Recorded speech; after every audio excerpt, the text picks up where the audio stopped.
So what do we know about this deal at this point that just broke a few minutes ago? Yes, you're right. This crossed the terminal just a short while ago, and I'll be honest, we were looking at the headlines and we're thinking, oh, what's going on here? This is a strange one, because Qatar is not unfamiliar with buying stakes in other airlines. They own a stake in the parent of British Airways.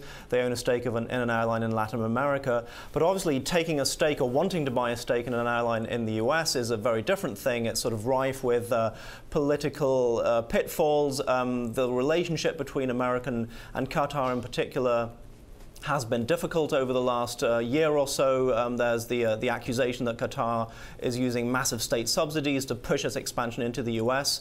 So the question really is this just a business move where they're trying to expand their presence in the US, or is there some political play behind this? And it'll be interesting to see how it plays out. Right, and as we try to sort through, there's something called an 8K here in the United States filed with the SCC, which is what American Airlines filed, and this is what they're relying upon for their statement. I must say it reads fairly chilly when you read it. It says this was unsolicited. They haven't formally requested it in writing the way they're supposed to do. This is not going to change anything we're going to do. And by the way, on that open skies agreements that we're disagreeing with Qatar Airways, this changes nothing. We're still on the other side of it. So is this really something to benefit Qatar more than American? Yes, you're absolutely right. I think chilly is exactly the word that comes to mind here. Sort of the entire statement is laced with sort of the notion we don't really want this. You know, you've come to us in an unsolicited way. We have nothing to benefit, and as you say, by the way, this doesn't change anything for us.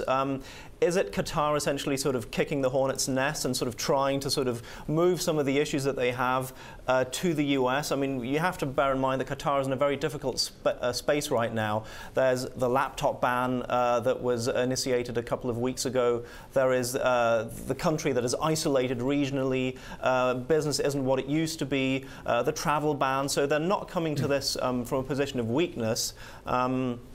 Plus the entire issue of the US carriers wanting to push back on the expansion. So maybe by owning a stake, they think that the US will take a softer stance on Qatar and the other Middle East carriers. Maybe that is ultimately the gamble.